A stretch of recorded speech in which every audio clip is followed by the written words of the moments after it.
Dans cette prison, il y a une règle. Chaque fois que je suis autorisé à sortir, je dois agiter une branche d'arbre. Si je m'arrête, les gardes tirent directement dans les buissons. Alors j'ai mis au point un plan d'évasion. J'ai attaché une corde à la branche. De loin, la branche continuait à bouger sans arrêt, mais en réalité, il n'y avait plus aucun son. Les gardes ont senti que quelque chose clochait, mais à ce moment-là, j'étais déjà parti. Il ne restait au sol qu'une corde qui s'enfonçait dans la forêt. En même temps, j'ai couru dans une maison, j'ai demandé à 2 enfants de m'apporter une hache, puis j'ai brisé les chaînes à mes pieds. Pour gagner encore du temps, j'ai dispersé du poivre sur la route, comme ça les chiens policiers ne pouvaient plus suivre mon odeur. Quand les gardes sont arrivés avec les chiens, le poivre a complètement perturbé leur odorat. Même si j'étais déjà très loin, je n'osais pas m'arrêter. Et pour les tromper encore plus, je sautais sans cesse d'un côté à l'autre des barbelés. Quand les gardes et les chiens sont arrivés, les chiens tournaient dans tous les sens autour des barbelés. Et les gardes avaient complètement perdu leur repère. Les barbelés ont blessé les chiens, et moi je continuais à courir sans m'arrêter. Je créais encore et encore des diversions, jusqu'à ce que les chiens policiers soient complètement épuisés. Les autres prisonniers ont vu tout ça. Ils ont cru que j'avais réussi à m'échapper. Mais quelques jours plus tard, j'ai été repris. La raison était simple. J'ai volontairement publié des photos de moi en train de manger et boire sur les réseaux sociaux pour provoquer la police et révéler ma position.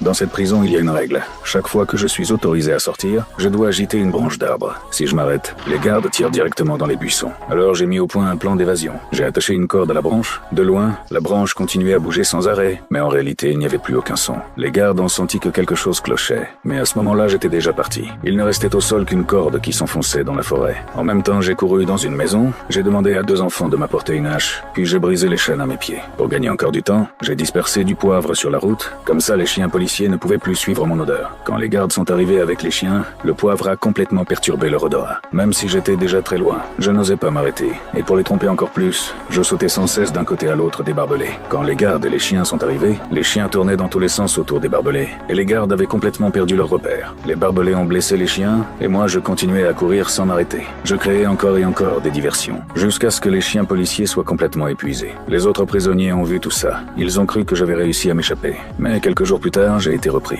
La raison était simple. J'ai volontairement publié des photos de moi en train de manger et boire sur les réseaux sociaux pour provoquer la police et révéler ma position.